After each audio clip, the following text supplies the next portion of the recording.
Boa noite, meus amigos, irmãos, minhas amigas, irmãs.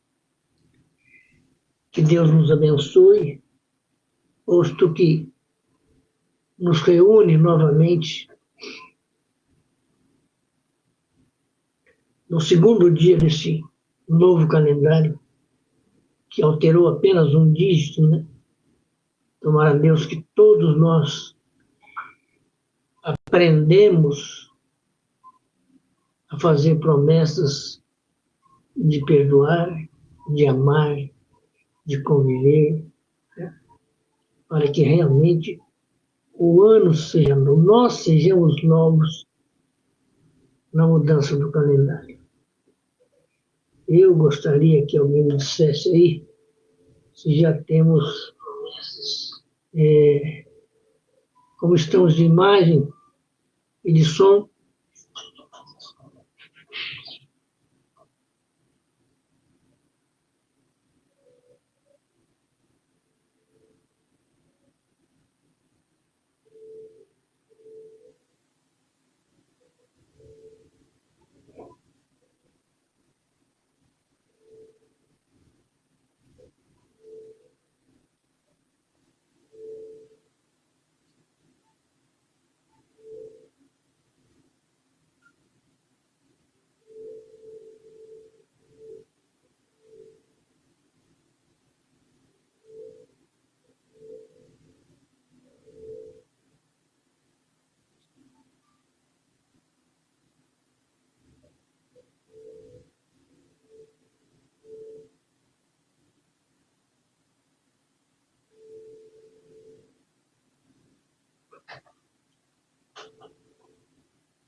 Nós vamos então ao nosso trabalho, agradecendo a Jesus a oportunidade que nos é dada, agradecendo a Deus a oportunidade da vida, agradecendo aos espíritos tutores, protetores, espíritos orientadores que nos ajudam nesse aprendizado.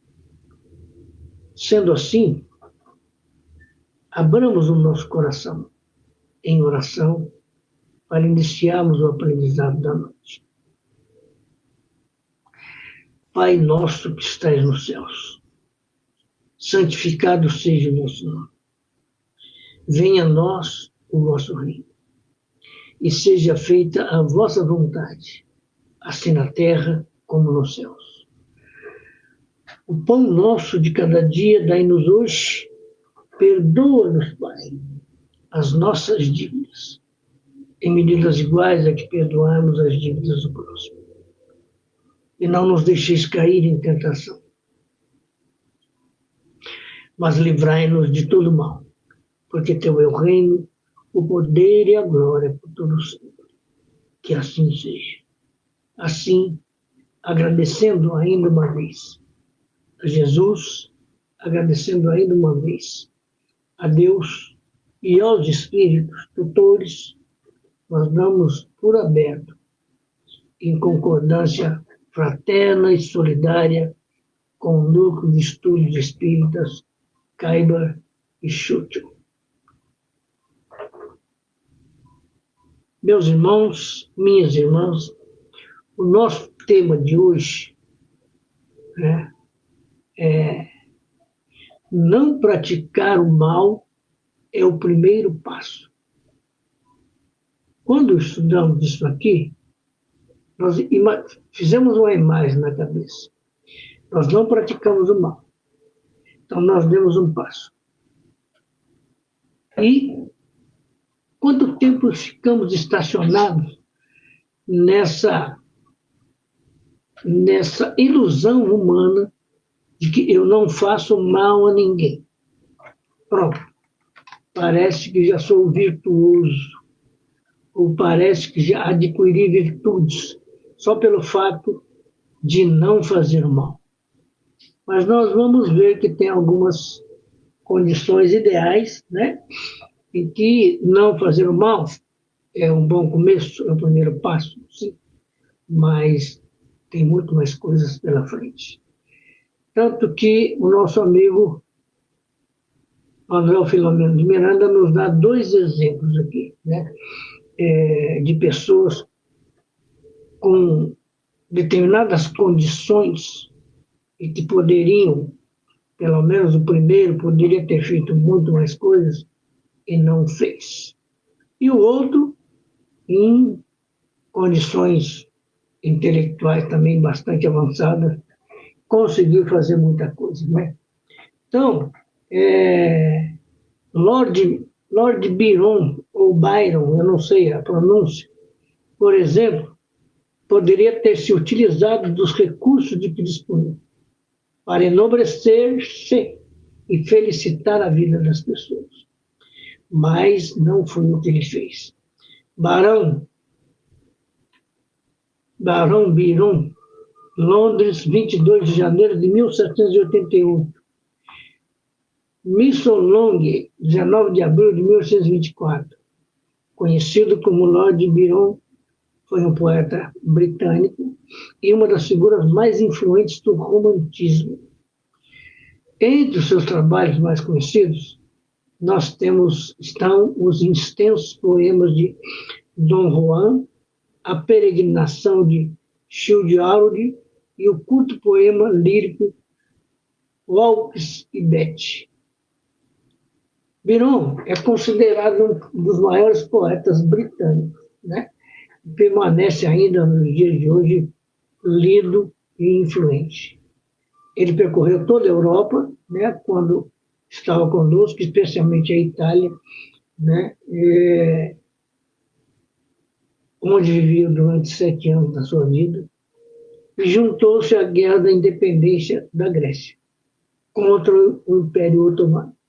E aí foi motivo de reverências, foi considerado herói nacional, coisas desse tipo. Morreu ou desencarnou aos 36 anos de idade de uma febre contraída em Missolonghi. E foi muitas vezes descrito como extravagante, notório.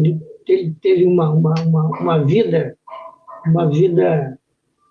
além da questão da poesia, a sua vida emocional e psicológica foi, sabe, um caos, né?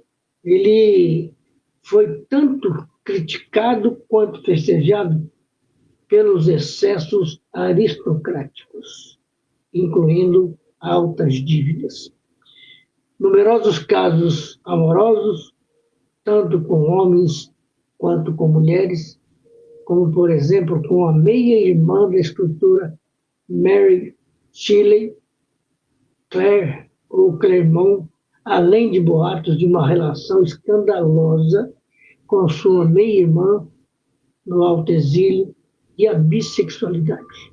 Então, nós observamos que essa criatura, apesar de toda a notoriedade, não soube utilizar todo esse recurso, tanto em benefício de si, quanto em benefício daqueles que o cercavam. Considerado belo e de corpo perfeito, culto, inteligente, assumiu comportamento excêntrico e individualista, sensual e vulgar, com uma genialidade asselvajada, que ora pertencia às suas personagens e, em outros momentos, parecia refletir do seu próprio ser. Então, esse é o Byron ou Byron, que, grandioso na sua sensibilidade poética, né, acolhido pela nobreza, né, o que ele faz? Ele utiliza dessa oportunidade em benefício próprio. Só que descamba, na verdade, pelo comportamento desarmonizado, pelo comportamento de desequilíbrio emocional. Já Carlos Steinmetz, que tinha inclusive algumas deformidades físicas, mas belo nos ideais de solidariedade humana, refugiando-se na América para escapar às perseguições políticas, né? Que nesse mundão aqui, ainda hoje, aquele que tem uma inteligência além do seu tempo e está fazendo uso dessa inteligência para beneficiar a humanidade, normalmente ele é perseguido, porque ele incomoda, né? Aliás, nós temos um exemplo maravilhoso, fundamental e milenar. Por que Jesus foi assassinado? Porque Jesus dizia assim: ama a teu próximo como a si mesmo. Isso implicava no medo da elite econômica, política, cultural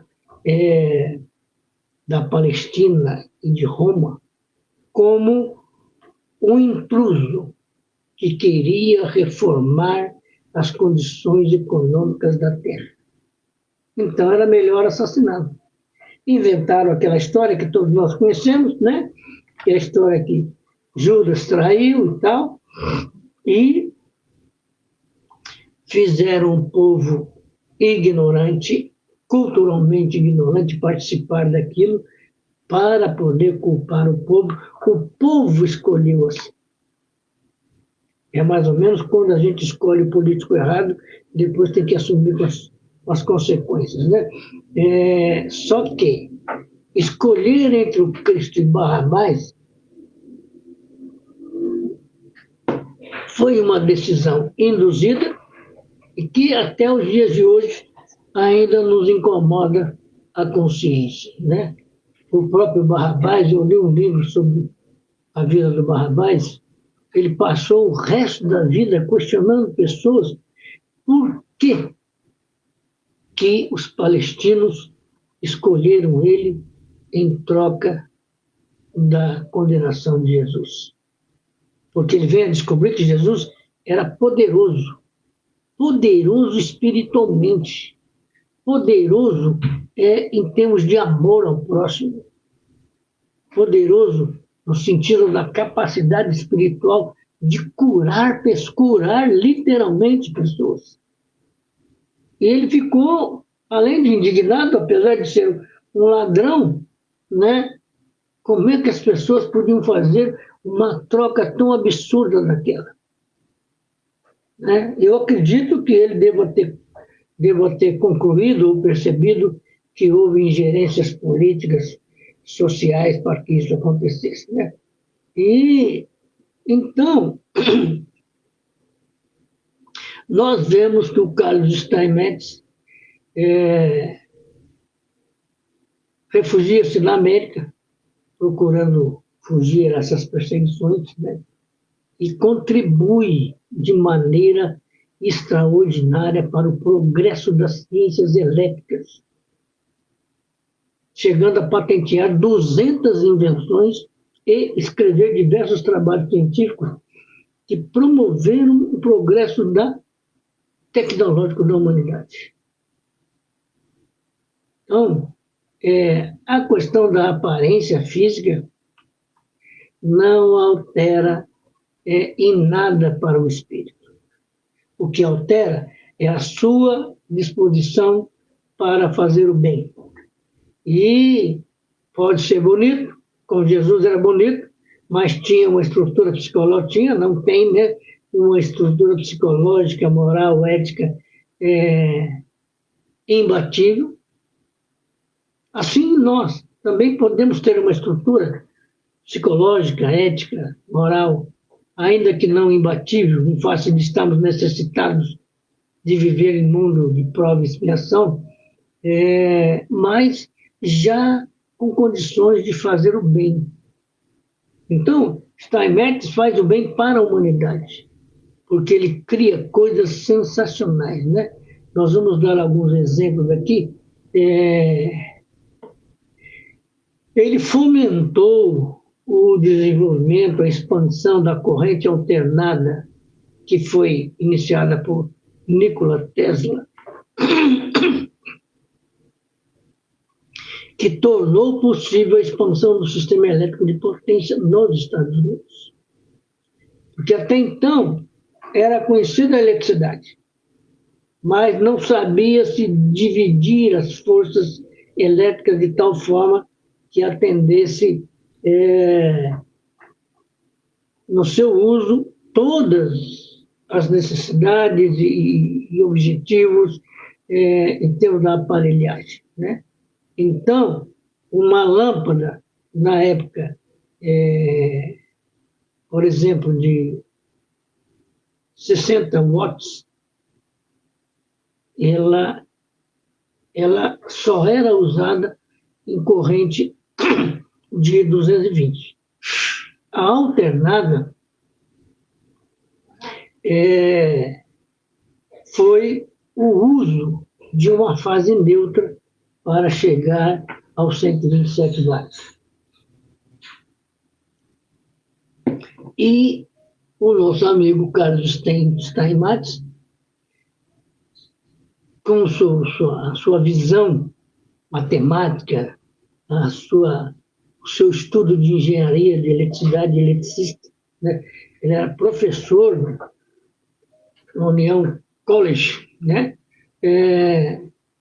Desenvolve novas descobertas no entendimento da histerese que ajudou os engenheiros a projetar melhor os aparatos dos equipamentos eletromagnéticos, em especial os motores elétricos para uso na indústria, que até então não existia. Então, um motor elétrico,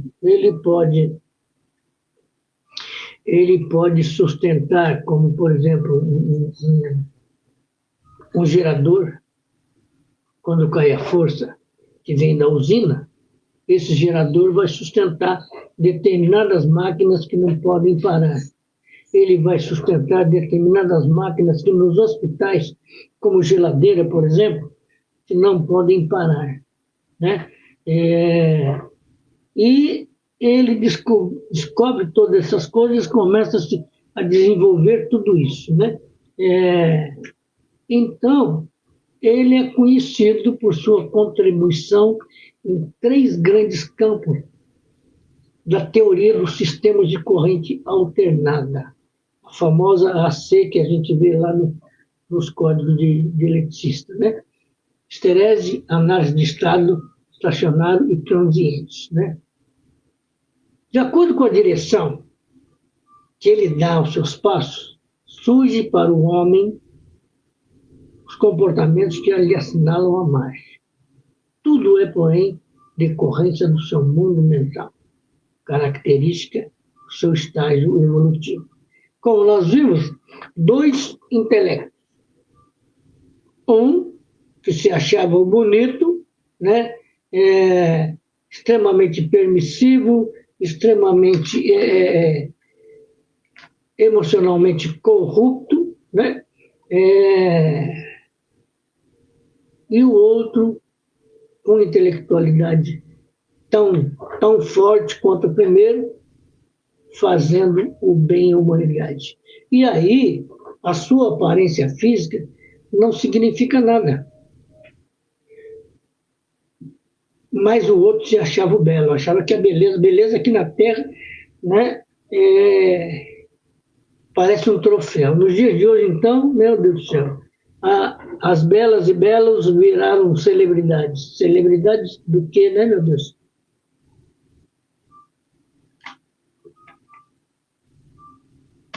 Boa noite, filhote. Tudo bem aí? E o Bebeco, como é que está? Então,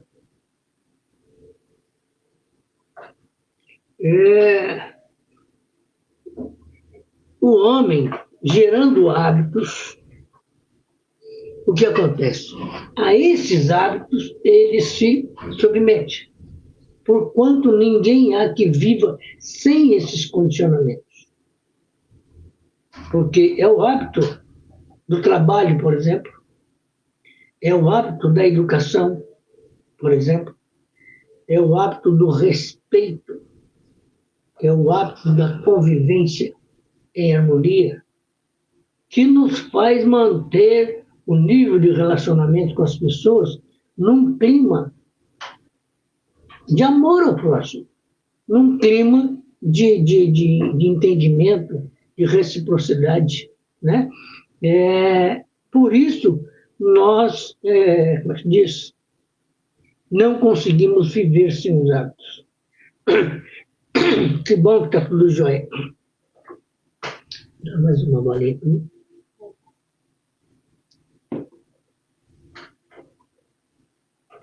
Então, gente, eu vou pegar uma bolinha aqui para aliviar a garganta. Quem não tem, em termos de hábitos, quem não tem os bons, né, os bons hábitos,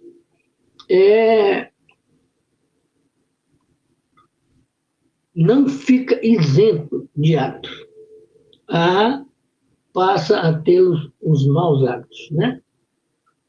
O ideal, então, será iniciar-se nas experiências da vida por uma forma neutra, ou seja, não praticar o mal. O que sabemos não ser extremamente suficiente, né? Nós vamos ver mais para frente que é o primeiro passo, não praticar o mal, né? E essa ausência de prática do mal vai nos permitir dar outros passos audaciosos. Então, é mais ou menos imaginar o seguinte: a pessoa não pratica o mal, ela deu um passo, mas ela estaciona nisso. Aí eu não faço mal a ninguém, eu nunca prejudiquei ninguém, eu nem penso mal das pessoas. Mas, embora todo mérito que se possa conjugar a esse comportamento, é pouco.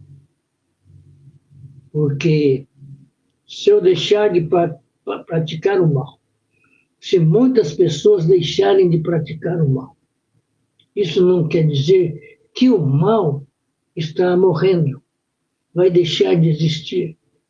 Afinal, nós vivemos num mundo de prova e expiação, aonde a ignorância, aonde ainda a maldade, nós estamos vendo, né? Nesse final de ano aqui, nessa troca de calendário, quantas coisas aconteceram fruto da maldade ou da ignorância, fruto do orgulho ou da vaidade, né? E agora, muita gente, como eu já disse, se orgulha até de eu não pratico mal.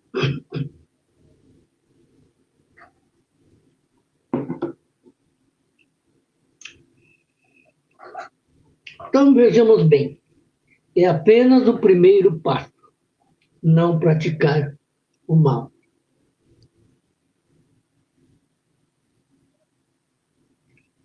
Esse primeiro passo vai nos permitir, como é que eu digo assim, darmos outros passos, que nós percebemos que não praticar o mal é um estado emocional, é um estado espiritual de paz interior, de harmonia interior. Afinal, eu não prejudico ninguém, né? E o que nós vamos perceber é que a atração do bem, porque nós não praticamos o mal, ela começa a envolver o indivíduo. O indivíduo começa a perceber que, caramba, eu não preciso Eu não preciso julgar ninguém, eu não preciso tirar ninguém do meu caminho para ser uma pessoa de destaque.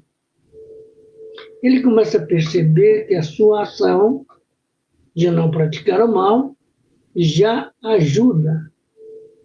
Então, ele começa a ser envolvido pelo bem. O bem, como diz uma determinada canção aí, é o melhor amigo, né? Porque o bem nos faz enxergar as pessoas como irmãos, né? E quando envolvidos pela atração do bem, nós vamos aprendendo a se comprometer com ações superiores, né?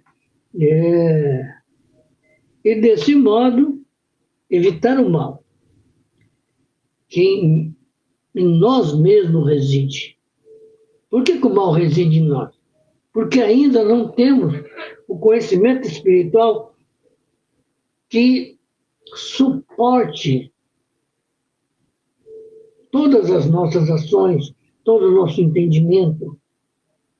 Quantas vezes a gente já viu falar ou até assistiu pessoas que estão em calma em determinado ambiente e alguém lá se altera e começa a xingar, e essa pessoa entra nessa energia e começa a reagir negativamente.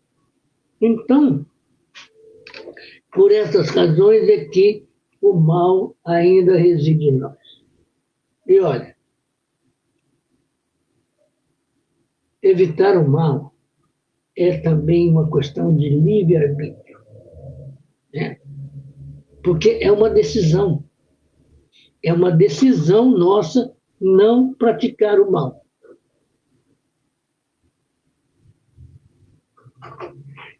Sendo assim,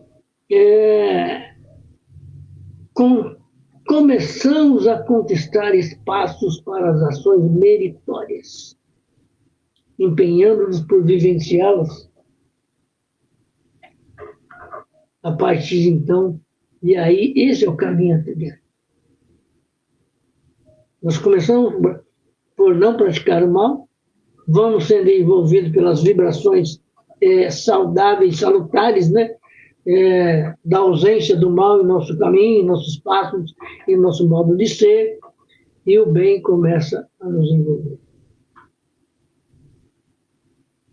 Sentindo-se impelido ao mal, em virtude dos remanescentes do primitivismo que ainda existe em nós, que ainda está dentro de nós, o homem pode evitar praticar,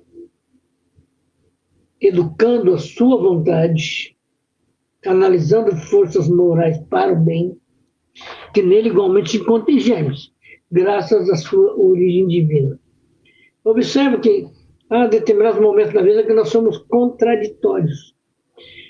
Os germes, né, das forças morais existem em nós pela nossa origem divina. Mas até que nós descobramos o benefício que essa origem nos traduz, nos conduz, nos conforta, nós deixamos o mal predominar. Quando nós paramos de praticar o mal, né, porque eu costumo dizer que viver mal dá muito trabalho. É melhor viver bem, porque você não tem trabalho. Você não,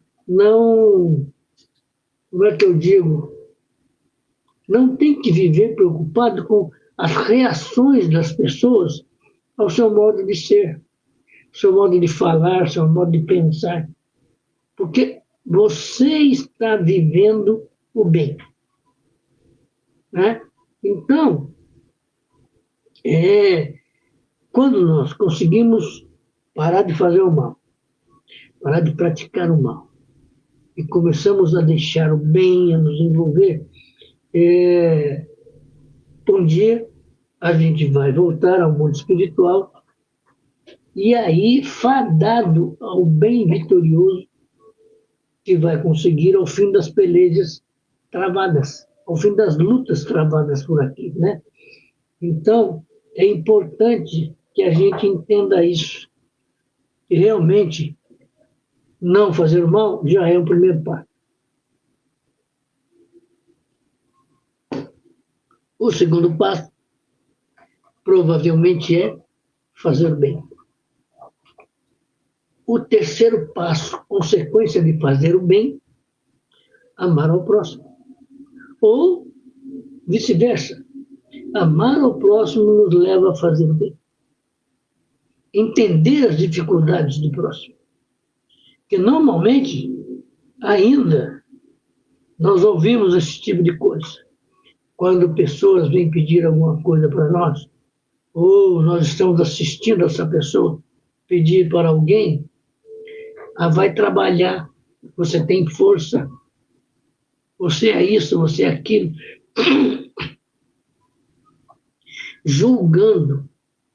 E nós não devemos julgar, porque Jesus ensinou, não julgueis para não seres julgados. É importante entender o ensinamento do Cristo, porque nós não sabemos no minuto seguinte como estará a nossa vida. Nós podemos ter um excelente salário, uma excelente casa, um excelente carro, podemos ter condições de viajar pelo menos todo final de ano, uma plataforma de orgulho e de vaidade.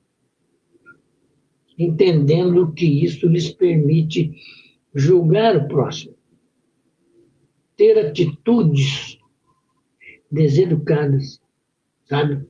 E isso é ruim. Aquilo que Jesus disse, se você alimentou aquele que tem fome, vestiu aquele que está nu, se você deu de beber àquele que tem sede, é a mim que você está alimentando.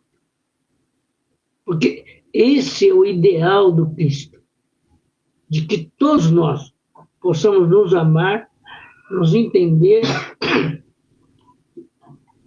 harmonizar a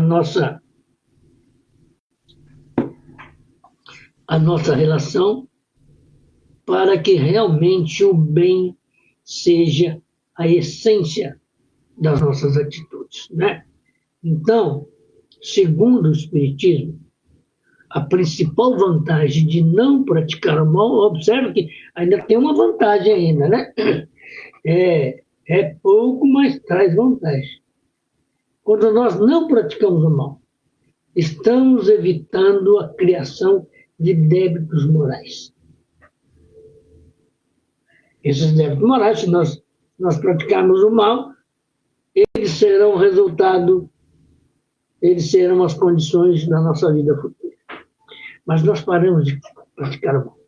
Então, estamos evitando a criação de novos débitos, o que é uma prevenção contra sofrimentos futuros e permite já o progresso espiritual. No entanto, a doutrina espírita enfatiza que não fazer o mal, que apenas não fazer o mal, é insuficiente. É preciso urgentemente fazer o bem. É preciso urgentemente fazer o bem, né? Vantagens de não praticar o mal. Evita sofrimento futuro, de acordo com a lei de causa e efeito, ação e reação. Você fez o erro, você vai ter que, na lousa da vida, corrigir o seu erro, né? Com o conhecimento que você desenhou. Aí o sofrimento. Foi ensinado a amar ao próximo como a si mesmo. Na sala de aula da vida, está lá, como é que diz, a lei que Jesus nos ensinou. Ama teu próximo como a si mesmo. Mas a criatura deu as costas. Ela não quis saber disso. Vai chegar o momento que esse abandono, que essa virada de costas vai trazer consequências, né?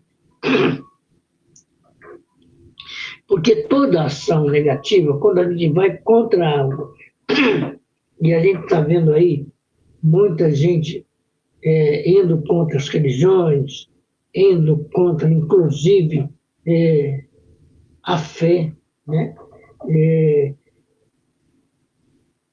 Isso vai trazer prejuízo para a pessoa. Porque a pessoa é ateia ou é ateu simplesmente porque ela está baseada naquilo que a igreja errou segundo os conceitos dela, segundo o entendimento dela. Ela não presta atenção na grandeza da criação. Eu não tenho que acreditar nem em bispos, arcebispos, padres, pastores. Não, são seres humanos. Eu tenho que acreditar em Jesus. Porque ele não fundou igreja nenhuma. E ensinou como se vive. Ele esteve entre pobres e estropiados. Ele aceitou todos aqueles que quiseram trabalhar com ele. Ele enfrentou os grandiosos do Templo de Salomão. Enfrentou em termos de mostrar a eles o que é que Deus quer de nós. E ele disse, inclusive, eu não sou contra o dízimo. Eu sou contra o que é feito com o dízimo.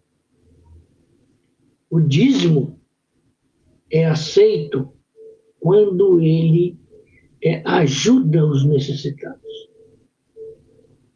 Porque imagina, por exemplo, uma igreja que tem 1.000 frequentadores, com um salário médio de R$3.000. 10% são R$300. Vezes 1.000. O que é que a igreja está fazendo com esse dinheiro? Ela tem que o quê? Ajudar o próximo, o necessitado. Mas ela vai criando igrejas e templos e tal para aumentar o lucro. E esquece de que Jesus andou com pobres e estropiados. Ajudou todas as criaturas, curou. E não precisou de igreja.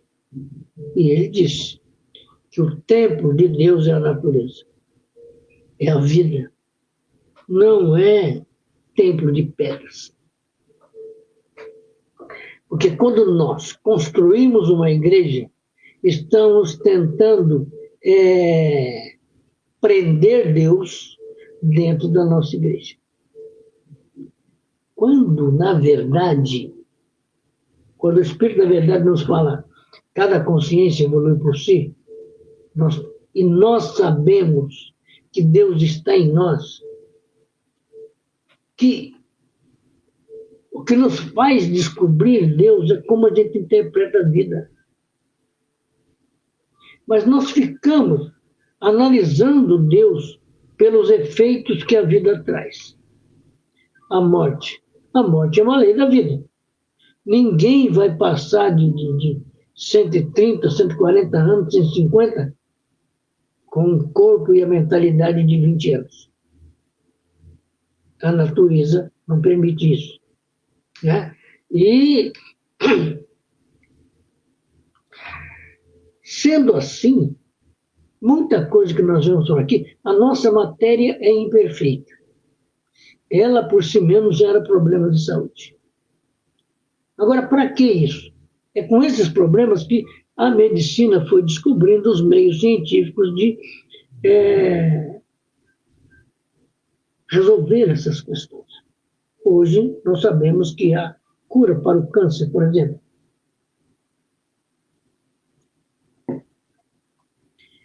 E, nesse sentido, fazer o bem vai evitar o sofrimento futuro.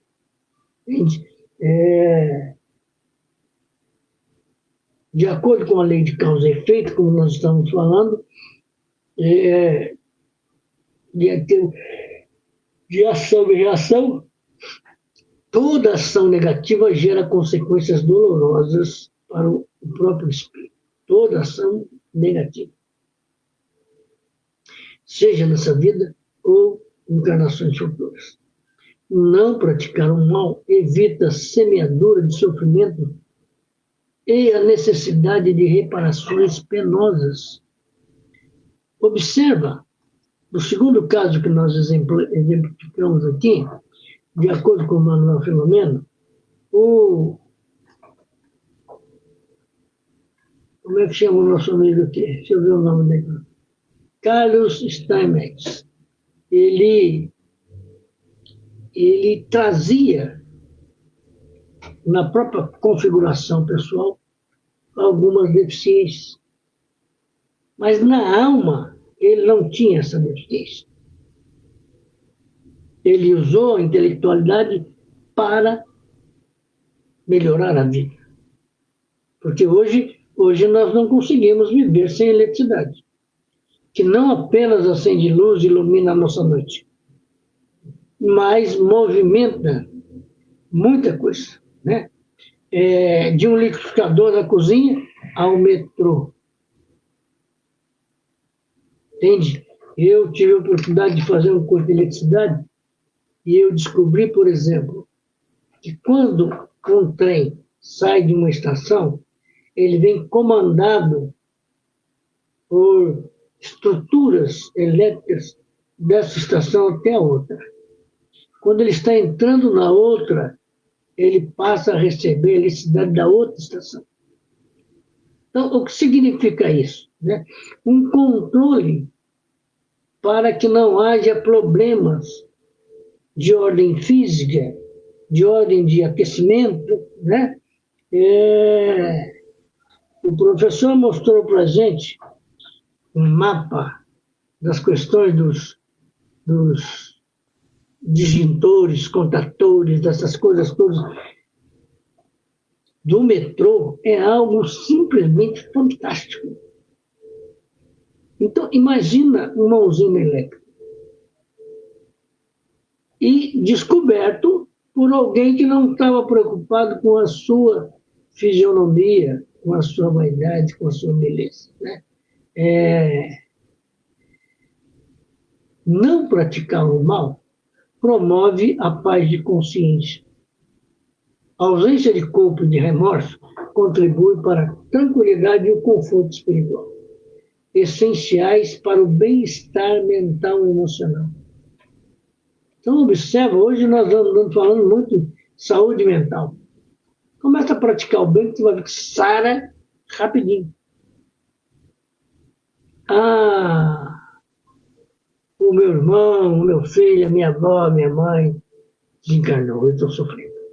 Esse sofrimento eu vou alimentando ele de tal forma que eu começo a entrar até em depressão. Vai fazer o bem, você vai ver com num dado momento, a dor da saudade já não incomoda mais. Porque você está vendo outras dores, muito mais contundentes do que a sua, e que precisam de saneamento, de ajuda, de soluções. Né? E não praticar o mal favorece o progresso espiritual. Porque você já é capaz de não desejar, de não praticar, de não querer o mal para ninguém. Né? Então, ao evitar o mal, o espírito se desvia do caminho das imperfeições. Olha como é É muito gostoso isso, é beneficente, é gratificante você descobrir que apenas não praticando mal, você já está saindo fora dos caminhos das imperfeições. Quem está lá no caminho das imperfeições? O egoísmo, o orgulho, que são a fonte de todo mal. E o Kardec colocou que são, como se diz, a chaga da humanidade, o orgulho e o egoísmo. Melhora as relações interpessoais. Não praticar o mal.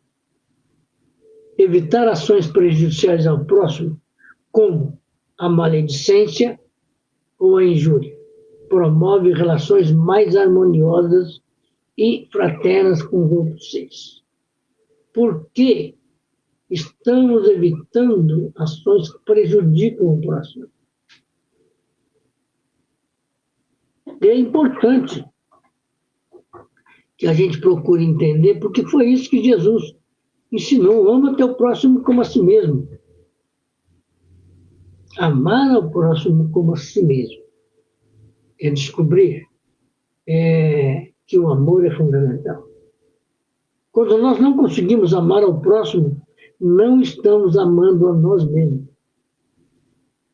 Porque o ensinamento é de base espiritual, é de estado emocional e moral evoluído. Amar ao próximo como a si mesmo. A necessidade de fazer o bem. Vamos ver o que é que nós temos aqui, né? Embora não praticar o mal seja um passo fundamental, a doutrina espírita, codificada por Allan Kardec, deixa claro que isso é apenas o começo. Para um processo evolutivo, isso é apenas o começo.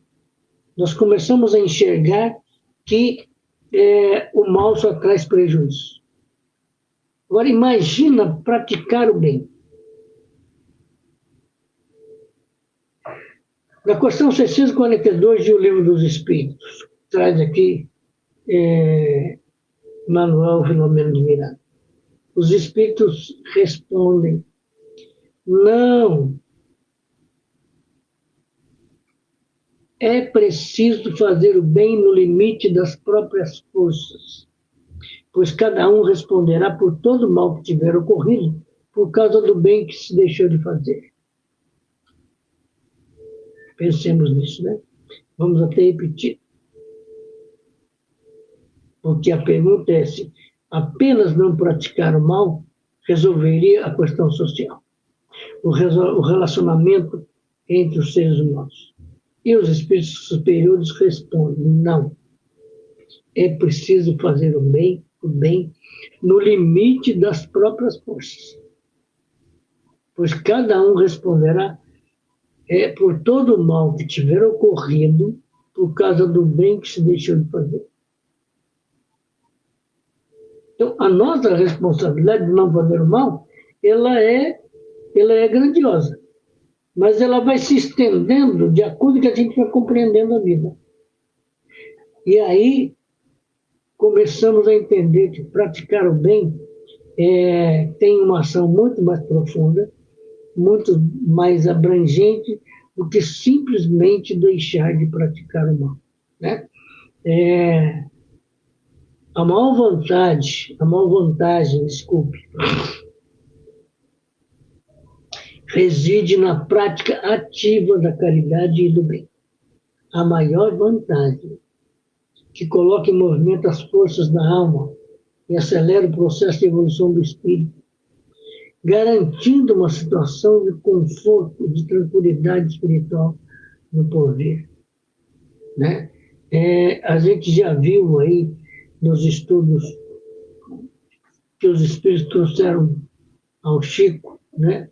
E que nós lemos, né? Nós lemos a obra de André Luiz, lemos muitos livros do Emmanuel, de outros espíritos, né? E o que eles nos informam? Inclusive, que os espíritas estão desencarnando mal. Tem que ser uma preocupação nossa. Porque o espírita começa, ele lê um romance e já acha que está evoluindo. Isso é extremamente comprometedor, né?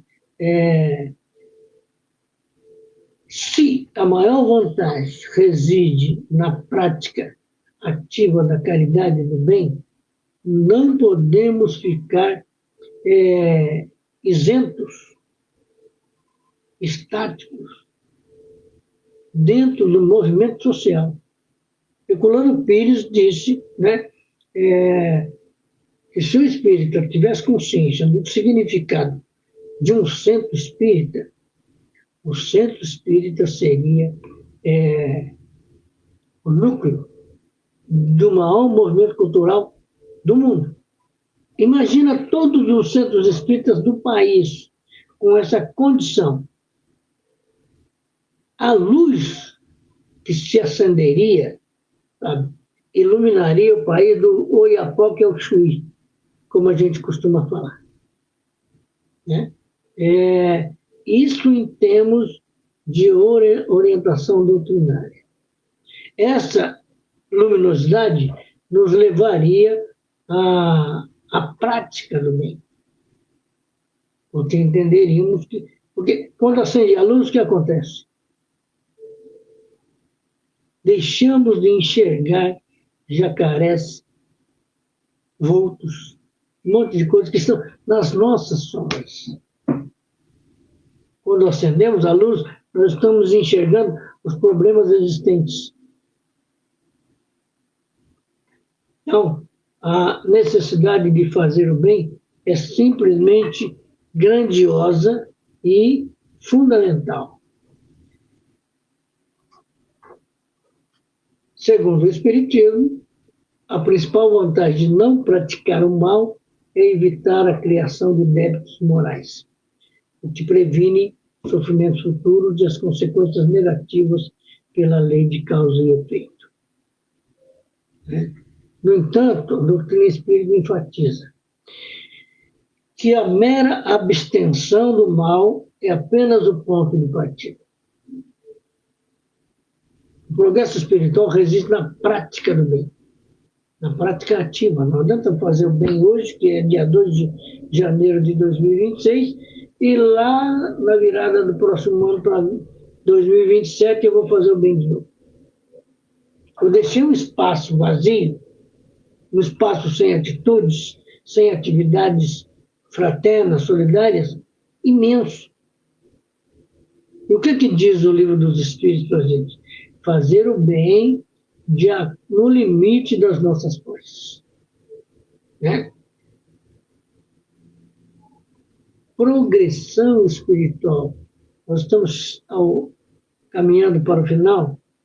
Evitar o mal permite ao espírito focar seu desenvolvimento e aproximação de um estado maior de perfeição moral.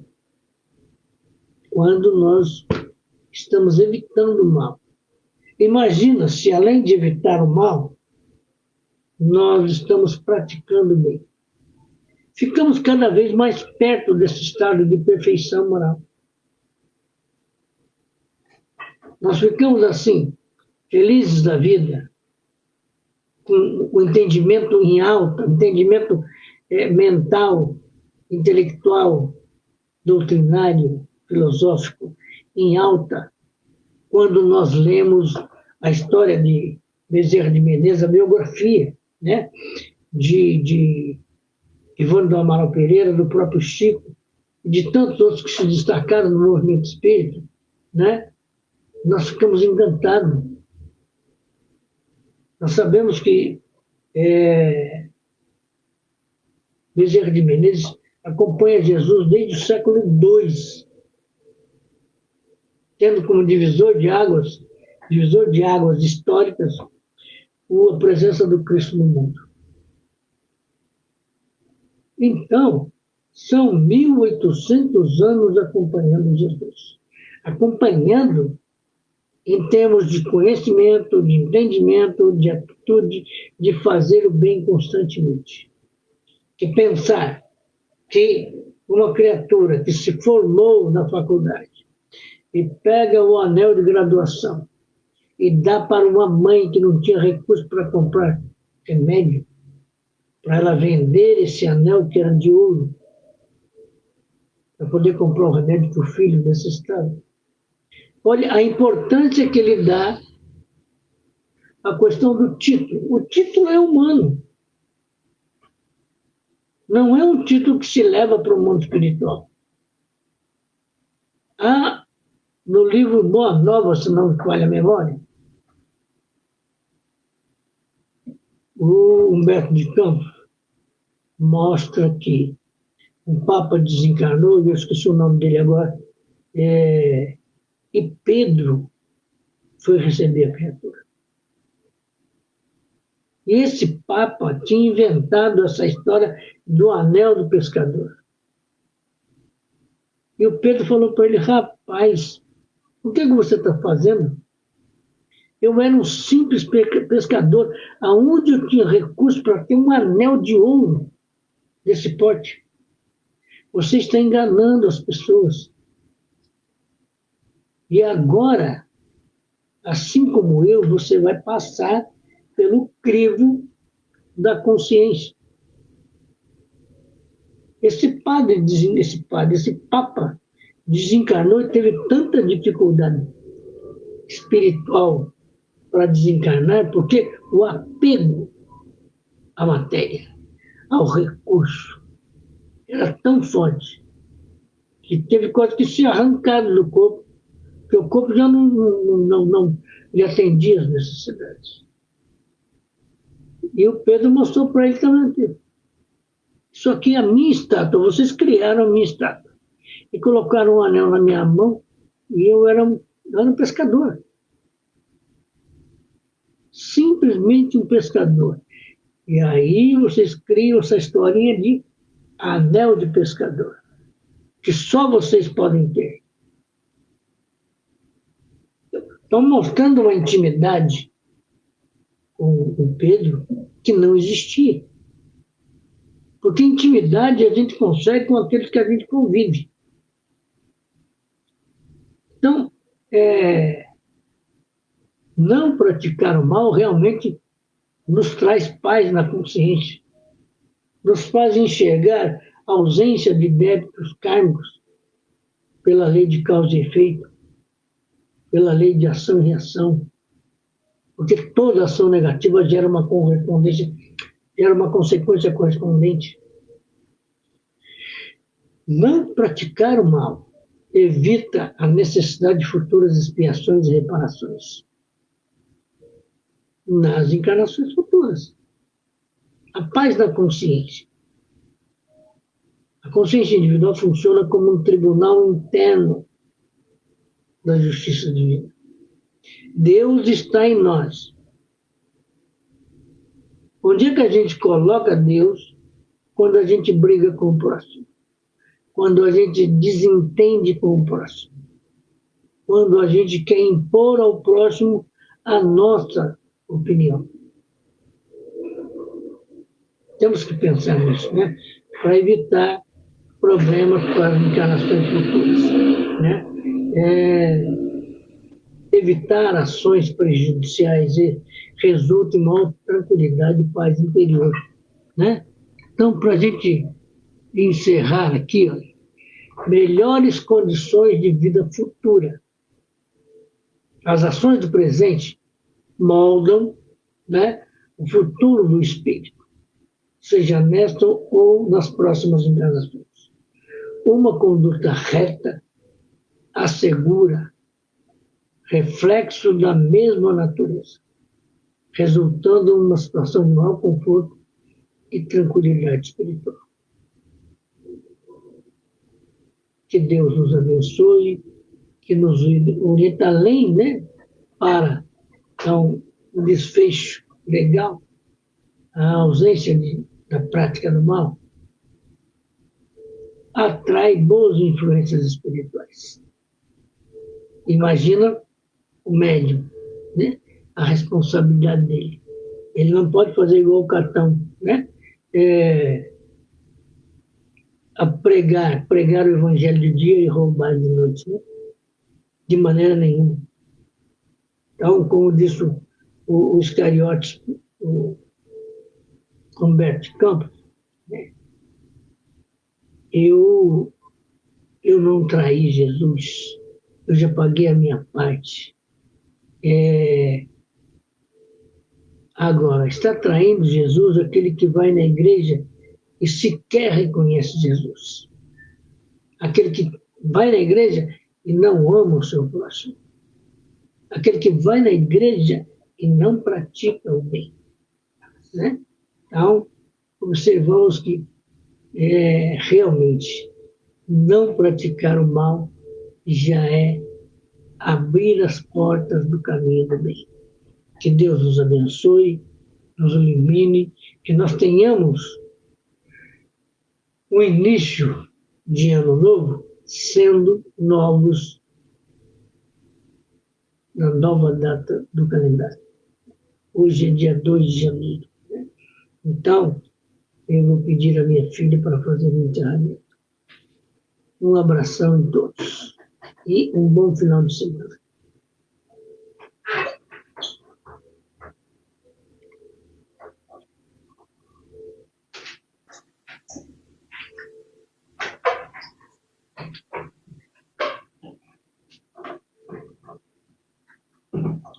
Boa noite a todos. Deus nosso Pai, que sois todo poder e bondade, dai a força àquele que passa pela provação, dai a luz àquele que procura a verdade. Ponde no coração do homem a compaixão e a caridade. Deus, dai ao viajoso a estrela guia, ao aflito a consolação, ao doente o repouso. Pai, dai ao culpado o arrependimento, ao espírito a verdade, à criança o guia e o órfão o Pai. Senhor, que a vossa bondade permita aos espíritos consoladores derramarem por toda parte a paz, a esperança e a fé. Deus, um raio, uma faísca do vosso amor pode abrasar a terra. Deixa-nos beber nas fontes dessa bondade fecunda e infinita, e todas as lágrimas secarão, e todas as dores acalmarão. Um só coração, um só pensamento subirá até vós. Como um grito de reconhecimento e de amor, como Moisés sobre as montanhas, nós vos esperamos com os braços abertos, ó bondade, ó beleza e ó perfeição. E queremos de alguma sorte merecer a vossa misericórdia. Deus, dai-nos a força de ajudar o progresso, a fim de subirmos até vós. Dai-nos a caridade pura, dai-nos a fé e a razão. Dai-nos a simplicidade, que fará das nossas almas o espelho onde se deve refletir a vossa imagem. Que assim seja. Graças a Deus. Bom final de semana a todos. E até sexta-feira que vem.